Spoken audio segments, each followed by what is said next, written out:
నమస్తే welcome to current media news ముందుగా headlines AP కంటే ఇతర రాష్ట్రాల్లో పెట్రోల్ ధరలు అధికంగా ఉంటే రాజకీయాలు వదిలేస్తాం విశాఖపట్నం జిల్లా తాళవలసలో చంద్రబాబు సవాల్ ఏపీ కంటే మిగతా రాష్ట్రాల్లో ధరలు తక్కువగా ఉన్నాయా అని ధర్మాన ప్రశ్న టీడీపీ పాలనతో పోలిస్తే నేరాల సంఖ్య తగ్గిందన్న హోంమంత్రి దానేటి వనిత పోలవరం ప్రాజెక్టును పరిశీలించిన మంత్రి అంబటి రాంబాబు గత ప్రభుత్వ నిర్లక్ష్యం వల్లే డయాఫ్రమ్ వాల్ దెబ్బతిందని ఆరోపణ తెలంగాణలో సమస్యలు లేవంటే ముక్కు నేలకు రాస్తానన్న షర్మిల సమస్యలుంటే రాజీనామా చేసి దళితుడిని సీఎం చేస్తారా అని సవాల్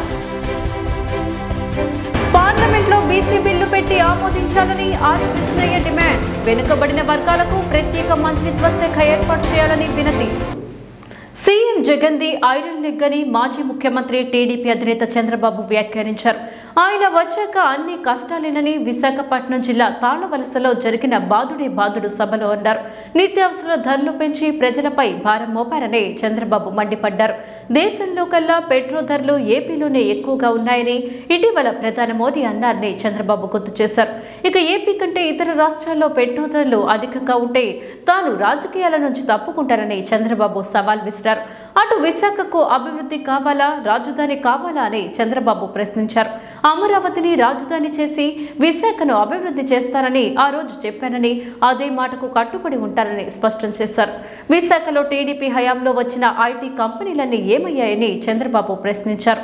యువతకు మద్యం షాపుల్లో ఉద్యోగాలు తప్ప జగన్ ఏమిచ్చారని నిలదీశారు. ఇంత దౌర్భాగ్య ముఖ్యమంత్రిని ఎప్పుడన్నా చూశారా అని అడుగుతున్నా. నాకు అనిపిస్తుంది సినిమాలో ఉండేది ఐరన్ లెగ్ అని. మన రాష్ట్రం మీద ఐరన్ లెగ్ వచ్చింది. ఇప్పుడు మనం అందరం కూడా బలైపోయామా లేదా? ఈరోజు మీరు ఒక్కసారి ఆలోచిస్తే ఏమమ్మా ఆయిల్ ధర బాగా పెరిగిందా? ఏం తల్లి పెరిగిందా లేదా? పామాయిల్ పెరిగింది,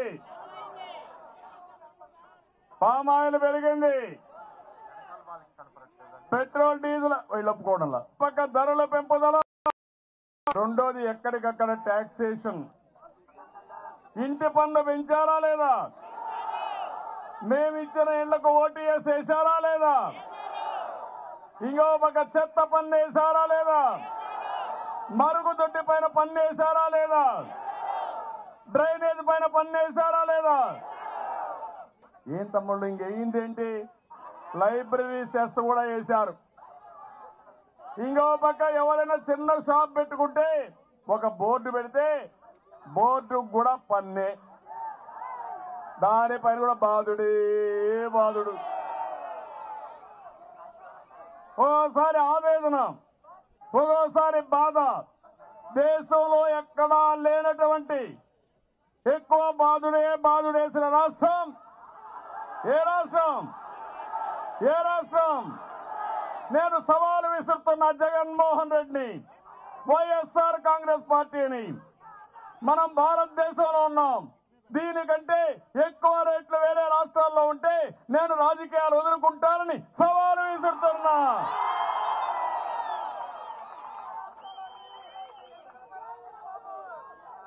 ఏమనుకుంటున్నారు మీరు?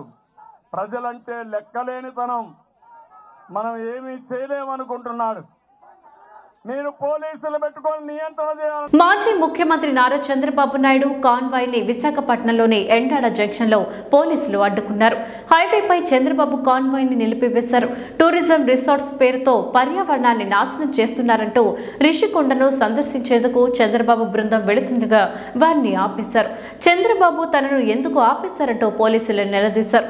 అధికార పార్టీకి అంటకాగే పోలీసుల సంగతి తమ ప్రభుత్వం వచ్చాక చూస్తామని హెచ్చరించారు.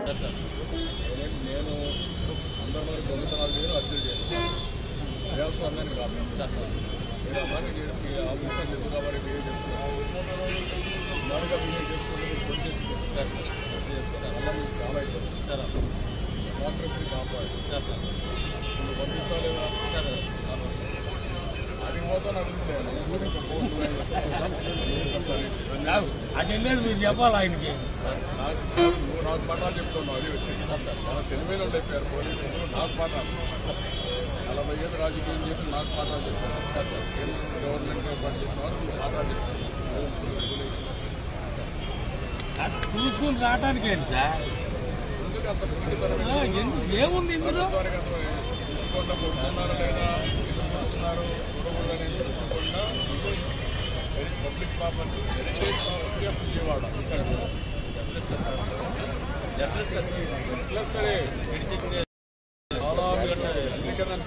కాబట్టి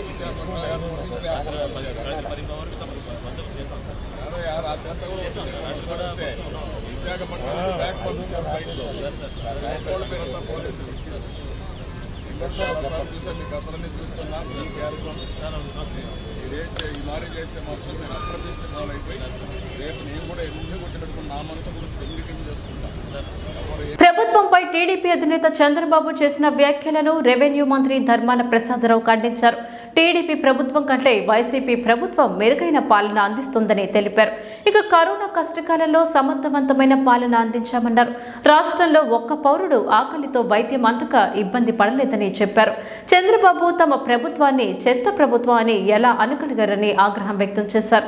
సంస్కరణలో భాగంగా చెత్త పన్ను వేశామని చెప్పుకొచ్చారు. ఇక టీడీపీ ప్రభుత్వంలో బ్రోకర్లు రాజ్యమేలేవారని మంత్రి ధర్మాన వ్యాఖ్యానించారు.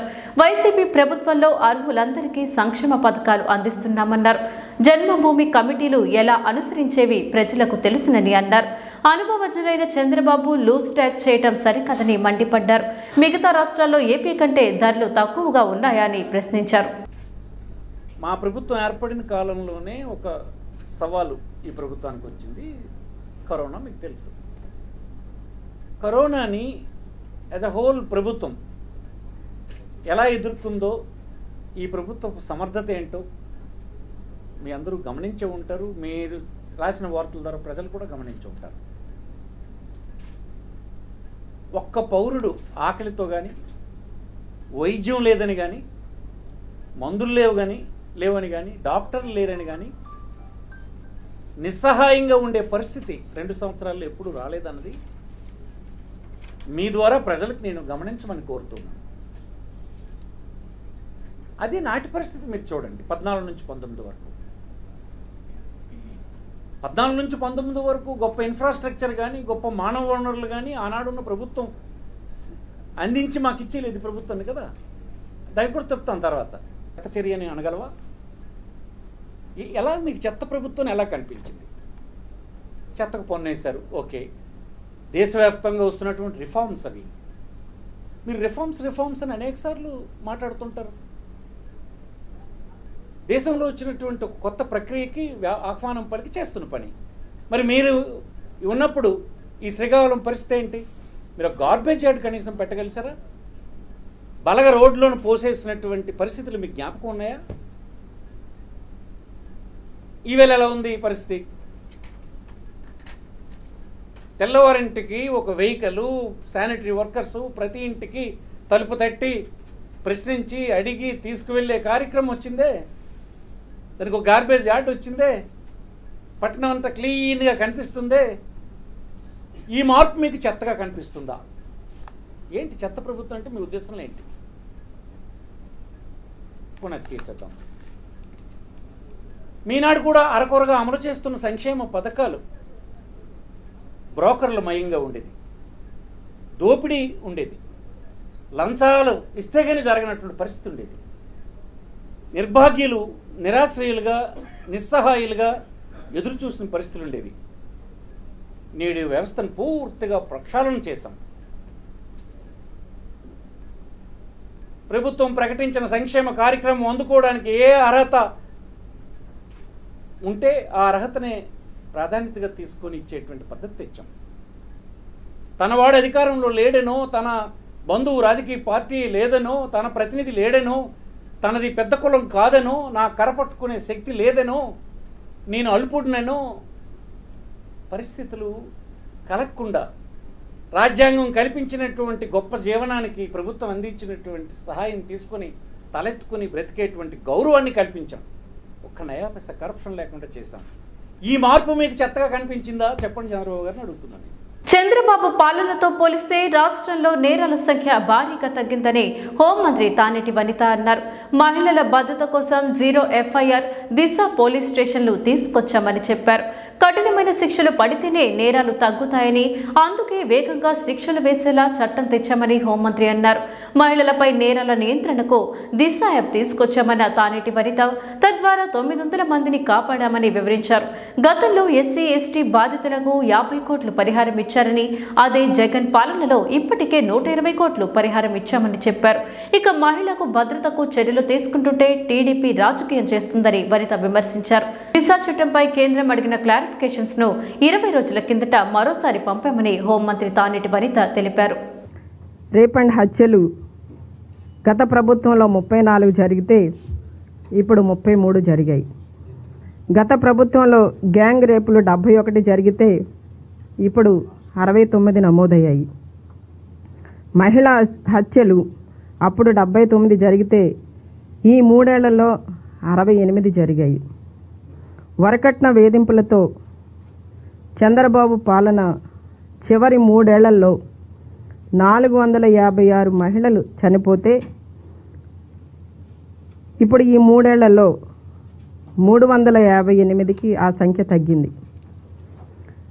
వరకట్న హత్యలు 28 అప్పుడు జరిగితే ఇప్పుడు వరకట్న హత్యలు 14కి తగ్గాయి.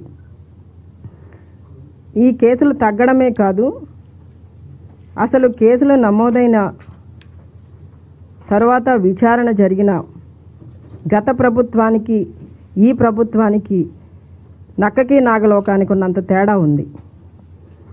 చంద్రబాబు నాయుడు గారు మహిళల కోసం, మహిళల యొక్క భద్రత కోసం ఆ రోజున ఎలాంటి చట్టాలు తీసుకురాలేదు, ఎలాంటి యాప్లు తీసుకురాలేదు, ఎలాంటి ఈ రోజున మనం ఏవైతే చర్యలు తీసుకుంటున్నామో అంటే క్విక్గా పోలీసులు అందరూ కూడా రియాక్ట్ అవ్వాలి. కేసు వచ్చిన వెంటనే 0 FIR అనేది తీసుకురావడం జరిగింది మన ప్రభుత్వం వచ్చిన వెంటనే. ఆ 0 FIR కూడా ఆ రోజున ఎక్కడా లేదు. ఈ రోజున మన ప్రభుత్వం వచ్చిన తర్వాత ఎక్కడ ఏ మహిళ ఇబ్బంది పడకూడదు, ఎక్కడ ఎలాంటి ఇబ్బందికరమైన సంఘటనలు వాళ్ళు ఎదుర్కొన్నప్పటికీ కూడా ఈ 0 FIR ద్వారా వెంటనే అక్కడున్న స్టేషన్లో, దగ్గర ఉన్న స్టేషన్లో కేసులు నమోదు చేయాలని చెప్పి ముఖ్యమంత్రి గారు ఇచ్చిన ఆదేశాల మేరకు ఈ రోజున పోలీసులందరూ కూడా ఎంతో శ్రద్ధతో పనిచేస్తున్నారు. విషయం ఏంటంటే అండి, ఇక్కడ బాధింపబడిన కుటుంబం, ఒక బాధితురాలు ఉన్న సంఘటనలో అది ప్రతిపక్షమా అధికార పక్షమా అనేది చూడకుండా ఖచ్చితంగా మానవత్వం ఉన్న మనుషులు ఎవరైనా సరే వెళ్ళి వాళ్ళని ఓదార్చి, వాళ్ళకి ఓదార్పునిచ్చి అండగా ఉండి ధైర్యాన్ని ఇవ్వాల్సిన సమయం అది. రాజకీయాలు చేయవలసిన సమయం కాదు. కానీ ఇలాంటి పరిస్థితులను కూడా, మహిళల మీద జరుగుతున్న అఘాయిత్యాలను కూడా మరి రాజకీయానికి వాడుకుంటున్నారు అంటే ఎంత బాధ కలిగిస్తుంది. జలవనరుల శాఖ మంత్రి అంబటి రాంబాబు పోలవరం ప్రాజెక్టును సందర్శించారు. మంత్రిగా బాధ్యతలు చేపట్టిన తర్వాత మొదటిసారి ఆయన పోలవరం ప్రాజెక్టు దగ్గరకు వెళ్లి స్పిల్వే, స్పిల్ ఛానల్ పనులను పరిశీలించారు. ఇక ప్రాజెక్టు పనుల పురోగతిపై అధికారులను అడిగి ఆరా తీశారు. స్పిల్వేపై ఏర్పాటు చేసిన గ్యాలరీలో ఫోటో ఎగ్జిబిషన్ను పరిశీలించారు. ప్రాజెక్టుపై అవగాహన పెంచుకోవడం కోసమే క్షేత్రస్థాయిలో పర్యటించినట్లు తెలిపారు. వరద ఉధృతి కారణంగా డయాఫ్రమ్ వాల్ దెబ్బతినడంతో ఈ ప్రాజెక్టు నిర్మాణం ఆలస్యమవుతుందన్నారు. గత ప్రభుత్వాల నిర్లక్ష్యం, తొందరపాటు చర్యల వల్ల ఆ వాల్ దెబ్బతిందన్న అంబటి రాంబాబు ఆ సమస్యని పరిష్కరించిన వెంటనే పోలవరం ప్రాజెక్టు నిర్మాణం వేగవంతం అవుతుందని వివరించారు. పోలవరం ప్రాజెక్టు ఎప్పుడు ప్రారంభిస్తారు, గ్రావిటీ మీద ఎప్పుడు నీళ్లు ఇస్తారు అనేటువంటి ప్రశ్న అందరి మదిలో మెదులుతా ఉంది. ఇవాళ అది దురదృష్టమని నేను చెప్పాలి. అత్యంత కీలకమైన డ్యామ్కి అత్యంత కీలకమైన డయాఫ్రమ్ వాల్ 2019-20 సంవత్సరాల్లో వచ్చినటువంటి వరద ఉధృతి వలన ఆ డయాఫ్రమ్ వాల్ దెబ్బతిన్నది. ఎంత మేరకు దెబ్బతిన్నది, ఆ దెబ్బతిన్న భాగాన్ని ఏ విధంగా రిపేర్ చేయాలి, ట్రీట్ చేయాలి అనే అంశాలు ఇంకా అసంపూర్తిగా ఉన్నాయి. అవి సంపూర్తిగా అయినప్పుడు ఖచ్చితంగా ఎప్పుడు డయాఫ్రమ్ వాల్ ఉపయోగించుకొని ఎర్త్కమ్ రాక్ ఫిల్లింగ్ డ్యామ్ను పూర్తి చేసి ఇవ్వగలుగుతాం వాటర్ అనే దాన్ని లేదా స్పష్టంగా అప్పుడు చెప్పగలుగుతాం. సాధ్యమైనంత త్వరలో ఈ కార్యక్రమాలను పూర్తి చేసి పోలవరం డ్యామ్ను ప్రారంభించాలనేటువంటి కుతూహలం, చిత్తశుద్ధి ఈ ప్రభుత్వానికి, జగన్మోహన్ రెడ్డి గారికి ఉందని మనం చేస్తున్నా. ఇవాళ ఉన్న మేజర్ హర్డిల్, ముందు కనిపిస్తున్నటువంటి హర్డిల్ ఒకటి, అది డయాఫ్రమ్ వాల్ దెబ్బతినడం. ఈ డయాఫ్రమ్ వాల్ దెబ్బతినడానికి ఎవరు కారణం? ఈ ప్రభుత్వం కారణమా? అంతకు ముందు ప్రభుత్వం కారణమా? సరే, మేము అంతకు ముందు ప్రభుత్వం కారణమని మేము చెప్తే చాలామంది రాజకీయ కక్షతో చెప్పారేనో, లేదా రాంబాబు గారు చంద్రబాబు నాయుడిని, ఉమా గారిని మీద బాల్ వేసేసి లేదా తోసేసి తప్పుకుంటారనో అనుకోవచ్చు. నేను చాలా స్పష్టంగా చెప్తున్నా, డయాఫ్రమ్ వాల్ వల్ల ప్రాజెక్టు డిలే అయ్యే అవకాశం ఉన్నది. అయినా త్వరితగతిన పూర్తి చేయాలని తాపత్రయంతో పనిచేస్తున్నాం. డయాఫ్రమ్ వాల్ దెబ్బతినడానికి ఖచ్చితమైన కారణం గతంలో జరిగిన తప్పిదాలు, తొందరపాటు విధానాలు. అందువలనే జరిగింది. ఇవాళ డయాఫ్రమ్ వాల్ని పునరుద్ధరించటమో, రిపేర్ చేయటమో ఏదైనా చేయాలి అంటే అది కేవలం ఆంధ్రప్రదేశ్ వాటర్ రిసోర్సెస్ డిపార్ట్మెంట్కు మాత్రమే పరిమితమైనది కాదు. సిడబ్ల్యూసి, పిపిఏ అండ్ డిడిఆర్పి వీళ్ళందరూ సంయుక్తంగా ఒక నిర్ణయం తీసుకున్నారు. సీఎం జగన్ పాలనా దక్షత లేని వ్యక్తి అని జనసేన పీఏసీ చైర్మన్ నాదెండ్ల మనోహర్ విమర్శించారు. ఉమ్మడి కర్నూలు జిల్లాలో జనసేన అధినేత పవన్ కళ్యాణ్ కౌలు రైతు భరోసా యాత్ర ఏర్పాట్లను పరిశీలించడానికి వచ్చిన ఆయన మీడియాతో మాట్లాడారు. జగన్ ప్రభుత్వం పూర్తిగా వైఫల్యం చెందిందని మనోహర్ మండిపడ్డారు. రాజకీయ లాభం కోసం, వైసీపీ కోసం రాష్ట్రాన్ని అంధకారంలోకి నెట్టేశారని ఆరోపించారు. ఈ నెల 8న సిరువెళ్లలో రచ్చబండ కార్యక్రమంలో పవన్ కళ్యాణ్ పాల్గొంటారన్న మనోహర్, వైసీపీ అధికారంలోకి వచ్చాక కర్నూలు జిల్లాలో 400 మంది, రాష్ట్ర వ్యాప్తంగా 3000 మంది రైతులు ఆత్మహత్య చేసుకున్నారని గుర్తు చేశారు. పట్టులేక కేవలం మీరు చాలా క్షేత్రస్థాయిలో రాజకీయ వ్యవస్థ కోసం మీరు ప్రభుత్వాన్ని దుర్వినియోగం చేసుకోవడం వలన ఇటువంటి పొరపాట్లు జరుగుతూ ఉన్నాయి. 2.5 సంవత్సరాల నుంచి తొక్కని గడప లేదు, వీళ్ళు కలిసిన ఆఫీసర్ లేదు. ప్రతి చోట పాపం వీళ్ళు కాగితాలు పట్టుకొని మా కుటుంబాన్ని ఆదుకోండి అని చెప్పి వీళ్ళు వెళ్తే ఎవరు కూడా ఇన్ని రోజుల నుంచి పట్టించుకోలేదు. కానీ ఎప్పుడైతే పవన్ కళ్యాణ్ గారు వస్తున్నారు కర్నూలు జిల్లాకు అని తెలిసిందో హడావిడిగా రాత్రి 4 రోజుల నుంచి జిల్లాలో ఉన్న దాదాపు మరి 300 మందికి ₹1,00,000 చొప్పున ప్రభుత్వం నుంచి అందిస్తున్నారు. ఏమైపోయింది మీలో ఈ పట్టుదల? మీలో చిత్తశుద్ధి ఉంటే ప్రభుత్వం జియో నంబర్ 42 అదేవిధంగా 102 జియోల ప్రకారంగా ఖచ్చితంగా మీరు ఈ కుటుంబానికి 15 రోజుల్లోపే మీరు ఆదుకుని వీళ్ళకి ₹7,00,000 మీరు సహాయం అందించాలి. వన్ టైం సెటిల్మెంట్ చేయాలి. స్థానికంగా ఉన్న పోలీస్ ఆఫీసర్, రెవెన్యూ సిబ్బంది కూర్చుని ఆ కుటుంబం ఎవరి దగ్గర అయితే అప్పులు పాలయ్యారో వాళ్ళని పిలిపించుకుని వన్ టైం సెటిల్మెంట్ అందించాలి. ఎందుకు చేయలేదు? ఎందుకు ఈరోజు మీరు తూతు మంత్రంగా ₹1,00,000 ప్రభుత్వం నుంచి వాళ్ళ ఖాతాలో వేసేసి పవన్ కళ్యాణ్ గారి సభకు మాత్రం మీరు వెళ్ళబాకండి అని చెప్పి క్షేత్రస్థాయిలో వీళ్ళు భయపెట్టిస్తున్నారు? అంటే ఒక పార్టీ పరంగా సమాజంలో ఈరోజు చితికిపోయిన రైతాంగాన్ని కాపాడడానికి పవన్ కళ్యాణ్ గారు ముందుకొచ్చి ఆయన సొంత డబ్బు ₹5 కోట్ల ఆయన విరాళంగా ఇచ్చి రాష్ట్ర వ్యాప్తంగా పర్యటించి అన్ని జిల్లాల్లో కూడా మనం ఒక ధైర్యం నింపుదాం రైతాంగం కోసం ఆయన ప్రయత్నం చేస్తుంటే మీరేమో రాజకీయ కోణం నుంచి చూసి కేవలం ఆయన వస్తున్నారు కాబట్టి హడావిడిగా ₹1,00,000 మీరు వాళ్ళ ఖాతాలో వేయడం చాలా అన్యాయం. ప్రతి కుటుంబానికి ₹7,00,000 తక్షణంగా ఆర్థిక సాయం అందించాలి ఈ ప్రభుత్వం. ఎందుకు ₹1,00,000 వేస్తున్నారు? అసలు ఇన్ని రోజుల నుంచి ఈ సమాచారం బయటికి రాకుండా కప్పిపుచ్చింది ఎవరు? తెలంగాణలో ప్రజలు మార్పు కోరుకుంటున్నారని బీజేపీ జాతీయ అధ్యక్షుడు జేపీ నడ్డా అన్నారు. జనం గోస బీజేపీ భరోసా బహిరంగ సభలో పాల్గొన్న ఆయన తెలంగాణలో బీజేపీ ప్రభుత్వాన్ని ప్రజలు చూడాలనుకుంటున్నారని చెప్పారు. తెలంగాణలో డబుల్ ఇంజిన్ సర్కార్ను తీసుకొస్తామన్నారు. కేసీఆర్ సర్కార్ అవినీతిలో కోరుకుపోయిందని జేపీ నడ్డా ఆరోపించారు. కాళేశ్వరం ప్రాజెక్టు సీఎం కేసీఆర్ కు ఏటీఎంగా మారిందని విమర్శించారు. हमारे भारत सरकार में मंत्री और हमारे वरिष्ठ सहयोगी किशन रेड्डी गारू जी, हमारी राष्ट्रीय उपाध्यक्षा बहन डीके अरुणा जी, राष्ट्रीय ओबीसी मोर्चा के हमारे भारतीय जनता पार्टी के अध्यक्ष श्री के लक्ष्मण जी, हमारे वरिष्ठ साथी जितेंद्र रेड्डी जी, हमारे मध्य प्रदेश के प्रभारी और मेरे साथी सम्मानीय मुरलीधर राव जी, सुधाकर रेड्डी जी, एटला राजेंद्र जी, विवेक जी,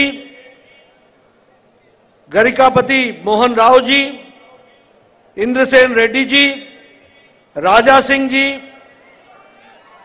धर्मपाल अरविंद धर्मपुरी जी, हमारे स्वयं बाबू राव जी, रघुनंदन राव जी, हमारे वीरा ब्रह्मा जी, जी मनोहर रेड्डी जी, बी शांति कुमार जी, सम्मानित मंच और इतनी बड़ी संख्या में यहां पर उपस्थित देवियों और सज्जनों, मेरे विकास की बात हो, आप बताइए, प्रधानमंत्री जी ने कोरोना के काल में 80 करोड़ की जनता को 5 किलो गेहूं, 5 किलो चावल, 1 किलो दाल देने का काम किया कि नहीं किया? किया कि नहीं किया? आपको ध्यान में रखना चाहिए कि पिछले 2 साल में मोदी जी ने अति गरीबी की रेखा को 1% से बढ़ने नहीं दिया है और 12% की जनता को गरीबी की रेखा से उठा लिया है, यह भी हमको याद रखना चाहिए। लेकिन जब मैं यहां की बात करता हूं तो मैं ये जरूर कह सकता हूं कि आपको जहां डेवलपमेंट की बात है उसमें प्रधानमंत्री जी ने तेलंगाना की हमेशा चिंता की है। आपको जानकर के खुशी होगी कि कॉटन की एमएसपी जो 5,200 थी उसको 10,000 करने का काम मोदी जी की सरकार ने किया, 10,000 पर क्विंटल कॉटन को करने का काम किया। उसी तरीके से एनसीडीसी के माध्यम से 4,000 करोड़ रुपए तेलंगाना के भेड़ और बकरी के डेवलपमेंट के लिए, मत्स्य उसके भेड़ और बकरी डेवलपमेंट के लिए, उसके लिए भी काम किया, वो भी हम जानते हैं। मित्रों, प्रधानमंत्री जी ने आयुष्मान भारत देने का प्रयास किया और आपको जानकर के खुशी होगी कि देश भर में लगभग 3 करोड़ 11 लाख लोगों ने इसका फायदा उठाया और 23,000 करोड़ रुपए उस पर खर्च हुए हैं। लेकिन मुझे दुख के साथ कहना पड़ता है कि तेलंगाना के 26 लाख परिवार जिनको प्रधानमंत्री जी 5 लाख रुपए का सालाना हेल्थ कवर देना चाहते थे, उसको देने से వైఎస్ఆర్టీపీ అధ్యక్షురాలు వైఎస్ షర్మిల ప్రజా ప్రస్థానం పాదయాత్ర సత్తుపల్లిలో 1000 కిలోమీటర్లు పూర్తి చేసుకుంది. ఈ సందర్భంగా యాత్రలో వైఎస్ఆర్ సతీమణి విజయమ్మ కూడా పాల్గొన్నారు. కేసీఆర్ సర్కారుపై షర్మిల విమర్శనాస్త్రాలు ఎక్కుపెట్టారు. బంగారు తెలంగాణను బతుకే లేని తెలంగాణగా మార్చేశారని మండిపడ్డారు. రాష్ట్రంలో గుడులు బడుల కన్నా మద్యం షాపులే ఎక్కువగా ఉన్నాయని చెప్పారు. కేసీఆర్ అక్రమంగా కోట్లు సంపాదించారని బీజేపీ చెబుతుందని, అక్రమాలపై ఆధారాలుంటే ఎందుకు బయట పెట్టడం లేదని షర్మిల ప్రశ్నించారు. తెలంగాణలో ప్రజా సమస్యలు లేవంటున్న కేసీఆర్, కేటీఆర్ తో పాదయాత్రకు రావాలని వైఎస్ షర్మిల సవాల్ విసిరారు. ప్రజా సమస్యలు లేకుంటే ముక్కు నేలకు రాసి ఇంటికి వెళతానని షర్మిల ప్రకటించారు. ప్రజా సమస్యలుంటే రాజీనామా చేసి దళితుడిని సీఎం చేస్తారా అని ప్రశ్నించారు. ఇక్కడ ఏం ఉద్ధరించారని ఇప్పుడు దేశాల మీద పడ్డాడు కేసీఆర్ గారు. ఈ దరిద్రం ఇక్కడ సరిపోలేదని ఇప్పుడు దేశం మీద పడ్డాడా కేసీఆర్ గారు. టీఆర్ఎస్ పార్టీ అట ఇప్పుడు భారతీయ రాష్ట్ర సమితి అయ్యిందట. టీఆర్ఎస్ పార్టీ కాస్త బీఆర్ఎస్ పార్టీ అయ్యిందట. సోషల్ మీడియాలో అంతా నవ్వుకుంటున్నారు. కరెక్టే, bar and restaurant service party అయ్యింది ఈ పార్టీ అని. ఇక్కడ ఏం ఉద్ధరించారని ఇంట గెలిచి రచ్చ గెలవమన్నారు పెద్దలు. బంగారు తెలంగాణ చేశాడట, ఇప్పుడు బంగారు భారతదేశాన్ని చేస్తాడట కేసీఆర్ గారు. మంచోడు మంచోడంటే మంచం కోళ్ళు ఎత్తుకుపోయాడట ఒకడు. ఉద్యమకారుడు కదా అని కేసీఆర్ గారి చేతుల్లో పాలనలు పెడితే ఏం చేశాడు కేసీఆర్ గారు? మంచం కోళ్ళు ఎత్తుకుపోయాడు. బంగారు తెలంగాణ అని చెప్పి పేదలకు బతుకే లేకుండా చేశాడు. బంగారు తెలంగాణ అని చెప్పి బీర్ల తెలంగాణగా బార్ల తెలంగాణగా చేశారు. బంగారు తెలంగాణ అని చెప్పి అప్పుల తెలంగాణగా ఆత్మహత్యల తెలంగాణగా చేర్చారు. ఈరోజు బడులు గుడులు ఎన్నున్నాయో అంతకంటే ఎక్కువ వైన్ షాపులే ఉన్నాయి. ఎవరికయింది బంగారు తెలంగాణ? ఒకప్పుడు స్కూటర్ మీద తిరిగేవాడు కేసీఆర్ గారు, ఇప్పుడు ప్రైవేట్ విమానాలలో తిరుగుతున్నాడు. ఒకప్పుడు అద్దె ఇంట్లో ఉండేవాడు కేసీఆర్ గారు, ఇప్పుడు పెద్ద పెద్ద గడిలు కట్టుకున్నారు, పెద్ద పెద్ద కోటలు కట్టుకున్నారు. వాళ్ళ బాత్రూములకు కూడా బుల్లెట్ ప్రూఫ్ అట. 100 ఎకరాలలో ఫామ్ హౌస్లో బతుకుతున్నారు. అంటే వాళ్ళ ప్రాణాలకేమో అంత విలువ ఉంది. ఆత్మహత్యలు చేసుకుంటున్న రైతు ప్రాణాలకు, ఆత్మహత్యలు చేసుకుంటున్న నిరుద్యోగుల ప్రాణాలకు విలువే లేదు. అది ఈరోజు తెలంగాణలోని వాస్తవం. కేసీఆర్ గారు అక్రమంగా లక్షల కోట్లు సంపాదించారని బీజేపీ పార్టీ వాళ్ళే చెప్తున్నారు. కేసీఆర్ గారు అక్రమాల మీద బీజేపీ వాళ్ళ దగ్గరే చిట్టా ఉందట. ఇంటికి వెళ్ళిపోతా. సమస్యలు ఉంటే మాత్రం, తెలంగాణ ప్రజలకు సమస్యలు ఉంటే మాత్రం మీ ముక్కు నేలకు రాసి రాజీనామా చేసి ఒక దళితుని ముఖ్యమంత్రిని చేయాలి. కేసీఆర్కి కేటీఆర్కి దమ్ముంటే ఈ సవాల్ను స్వీకరించాలి. వాళ్ళ పాలన మీద వాళ్ళకు నమ్మకం ఉంటే ఈ సవాల్ను స్వీకరించాలి. ఈరోజు ఓట్ల కోసం, కేవలం మీ ఓట్ల కోసం, మీతో అవసరం ఉన్నప్పుడు మాత్రమే పాలకులు వస్తున్నారు. మీతో అవసరం ఉన్నప్పుడు మాత్రమే మంచి మంచి మాటలు చెప్తున్నారు, గారడి మాటలు చెప్తున్నారు, మంచి మంచి వాగ్దానాలు చేస్తున్నారు. గాడిదకు రంగు పూసి ఇదే ఆవు అని నమ్మిస్తున్నారు. మనమందరము నమ్ముతున్నాము. పార్లమెంట్లో బీసీ బిల్లు పెట్టి చట్టసభల్లో వెనుకబడిన వర్గాలకు 50% రిజర్వేషన్లు కల్పించాలని బీసీ సంక్షేమ సంఘం జాతీయ అధ్యక్షుడు ఆర్ కృష్ణయ్య కేంద్ర ప్రభుత్వాన్ని డిమాండ్ చేశారు. రాజమహేంద్రవరంలో వైసీపీ ఎంపీ మార్గాని భరత్తో కలిసి ఆయన మీడియాతో మాట్లాడారు. వైసీపీ పార్టీ పార్లమెంటులో బీసీ బిల్లు తెస్తే దానికి అన్ని పార్టీలు మద్దతు పలకాలని కోరారు. బీసీని ప్రధానమంత్రి చేస్తే సరిపోదని బీసీ విధానాలు అమలు చేయాలని ఆర్ కృష్ణయ్య సూచించారు. ఇక దేశంలో 56% జనాభా ఉన్న బీసీలకు రాజ్యాంగబద్ధ హక్కులు ఇవ్వకుండా కేంద్రం అన్యాయం చేస్తుందని మండిపడ్డారు. కేంద్రంలో బీసీలకు ప్రత్యేక మంత్రిత్వ శాఖ ఏర్పాటు చేసి ప్రత్యేక నిధులు కేటాయించాలని కృష్ణయ్య డిమాండ్ చేశారు. ఇప్పుడు వైఎస్ఆర్సీపీ నుంచి బిల్లు పెడితే ఆ బిల్లుకు అండగా నిలబడాలని చెప్పి నేను అన్ని పార్టీలకు విజ్ఞప్తి చేస్తున్నా. ఎందుకంటే బీసీలు బిచ్చగాలు కాదు, వాటాదారు. 74 ఏళ్ళు బీసీల వాటా అన్నలే తిన్నారు. వాళ్ళ వాటా వాళ్ళే తిన్నారు, మా వాటా కూడా వాళ్ళే, తమ్ముళ్ళ వాటా కూడా అన్నలే తిన్నారు. ఈరోజు మేము అడుగుతున్నాము, అగ్రకుల సంపన్న వర్గాలైనటువంటి అన్నలు మీ వాటా మీరు తినండి మీ జనాభా ప్రకారం. తమ్ముళ్ళైనటువంటి బీసీల వాటా బీసీలకు ఇవ్వండి. ఇది భారత మాత ముద్దు బిడ్డలం, మేము వేరే దేశం నుంచి వంటలేదు కాబట్టి మా వాటా మాకు ఇవ్వాలని చెప్పి ఆ ఉద్యమంలో భాగంగా అన్ని రాష్ట్రాలను కలిసి తిరుగుతున్నాం. అందులో అదేవిధంగా అందరు పార్లమెంటు సభ్యులను కలుస్తున్నాం. దీని మీద ఒక మూమెంట్ తీసుకొస్తున్నాం. దేశవ్యాప్తంగా జాతీయ స్థాయిలో బలమైన మా ఎజెండా ఒకటే ఎజెండా, పార్లమెంటులో బీసీ బిల్లు పెట్టడమే నా ఎజెండా. ఆ ఎజెండా కోసం ఎంతైనా తెగిస్తాం, ఎన్నైనా పోరాటాలు చేస్తాం, విజయం మాత్రం సాధిస్తాం. ఇది న్యాయమైనటువంటి ధర్మ పోరాటం. అన్ని పార్టీలు కూడా ఒప్పుకుంటున్నాయి. ఒక్క కేంద్రంలో ఉన్న బీజేపీ పార్టీ తప్ప అన్ని పార్టీలు ఒప్పుకుంటున్నాయి. బీజేపీ పార్టీ కూడా మేము అభినందిస్తున్నాం. మీరు ప్రధానమంత్రిని బీసీని చేశారు, మేము అభినందిస్తాం. ప్రధానమంత్రి బీసీని చేసి బీసీ విధానాలు లేకపోతే ఏం లాభం? కాబట్టి బీసీ విధానాలు కూడా ముఖ్యమని చెప్పి మేము ఈరోజు బీసీలకు విధానాలు, ప్రజలను అభివృద్ధి చేసే విధానాలు మీ దగ్గర ఉండాలి కదా. మీ దగ్గర విధానాలు కేంద్రంలో ప్రత్యేక మంత్రిత్వ శాఖ లేదు, బడ్జెట్ ఎలకేషన్ లేదు.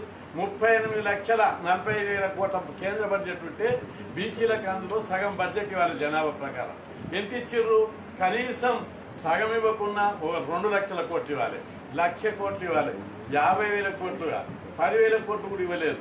కేవలం 1,400 కోట్లు ఇస్తే ఈ దేశంలో ఉన్న 70 కోట్ల మంది బీసీలకు బిస్కెట్లు కూడా రావు. ఇదే ఈ దేశంలో బీసీలకు జరిగే న్యాయం. కొన్ని రిజర్వేషన్లు పెంచారు. వార్తలు ముగించే ముందు హెడ్లైన్స్ మరొకసారి. ఏపీ కంటే ఇతర రాష్ట్రాల్లో పెట్రోల్ ధరలు అధికంగా ఉంటే రాజకీయాలు వదిలేస్తాం. విశాఖపట్నం జిల్లా తాళవలసలో చంద్రబాబు సవాల్. ఏపీ కంటే మిగతా రాష్ట్రాల్లో ధరలు తక్కువగా ఉన్నాయా అని ధర్మాన ప్రశ్న. టీడీపీ పాలనతో పోలిస్తే నేరాల సంఖ్య తగ్గిందన్న హోంమంత్రి దానేటి వనిత.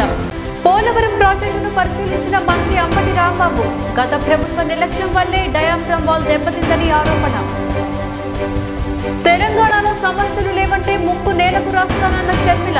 సమస్యలుంటే రాజీనామా చేసి దళితుడిని సీఎం చేస్తారా అని సవాల్. పార్లమెంట్లో బీసీ బిల్లు పెట్టి ఆమోదించాలని ఆర్ కృష్ణయ్య డిమాండ్. వెనుకబడిన వర్గాలకు ప్రత్యేక మంత్రిత్వ శాఖ ఏర్పాటు చేయాలని వినతి. ఇవి వాళ్ళ బులెటిన్ అప్డేట్స్. నమస్తే.